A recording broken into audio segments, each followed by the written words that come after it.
இந்த வீடியோவில் இந்த ஷெட்யூல் 3 அதாவது transactions where there is neither supply of goods not supply of services அதில் ஒரு பேராகிராஃப் எக்ஸ்ட்ரா ஆட் இருக்கிற அமெண்ட்மெண்ட் பற்றி நம்ம பார்க்க போகிறோம்.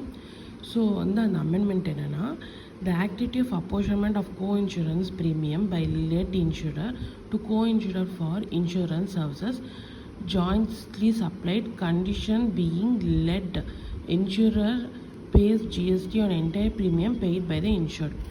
ஸோ இதுக்கு நான் ஒரு எக்ஸாம்பிள் வச்சுருக்கேன். என்னதுன்னா, இப்போது ஃபார் எக்ஸாம்பிள் மிஸ்டர் ஏ இருக்காங்க. ஸோ இந்த மிஸ்டர் ஏ இன்சூரன்ஸ் வேணும் அப்படின்னு சொல்லிட்டு ஒரு பேங்க்குக்கு கிளைம் பண்ணுறாங்க. அது 1000 crores இன்சூரன்ஸ் வேணும்னு கேட்குறாங்க.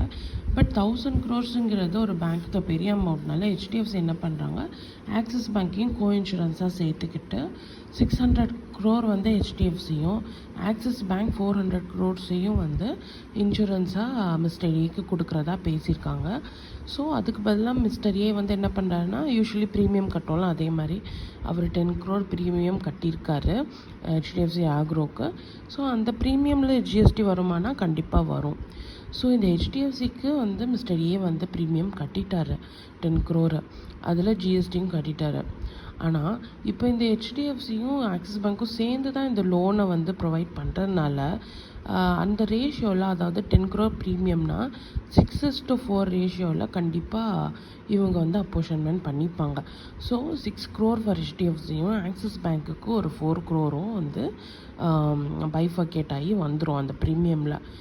இப்போ ஹெச்டிஎஃப்சி ஆல்ரெடி ஜிஎஸ்டி பே பண்ணிட்டாங்க. அவங்க பே பண்ணியிருக்கணும் பேசிக்கலி. அப்படின்னா மட்டும்தான் ஆக்சிஸ் பேங்க் திருப்பி கட்ட வேணாம், இல்லைன்னா கண்டிப்பாக ஆக்சிஸ் பேங்க்குக்கு ஜிஎஸ்டி வரும். ஸோ அதை தான் அவங்க என்ன சொல்கிறாங்கன்னா, ஆல்ரெடி 10 கோடிக்கு ஜிஎஸ்டி கட்டிட்டாங்க ஒருத்தவங்கன்னா அது திருப்பி இன்னொருத்தவங்க கட்ட வேணாம். அதுதான் நெகட்டிவ் லிஸ்ட்டில் இன்க்ளூட் பண்ணியிருக்காங்க. இப்போ இந்த சென்டென்ஸ் நான் திருப்பி ரீட் பண்ணுறேன். Activity of apportionment of co insurance premium by lead insurer to co insurer, அதாவது இங்கே லீட் இன்சூரன்ஸ்ங்கிறது ஹெச்டிஎஃப்சி, டு கோ இன்சூரன்ஸ் நம்ம example Axis Bank, for insurance services jointly supplied. Okay, so அதோட நிப்பாட்டிடணும். ஸோ இந்த ஆக்டிவிட்டி ஆஃப் அப்போர்ஷன்மெண்ட்டுக்கு ஜிஎஸ்டி வராதுங்கிறத இவங்க கொடுத்துருக்காங்க. பட் என்ன கண்டிஷன் அப்படின்னா, இந்த lead insurer pays GST on entire premium paid by the insured. So entire GST அவங்களே கட்டியிருக்கணுங்கிறது தான் ஒரே ஒரு கண்டிஷன் இதில்.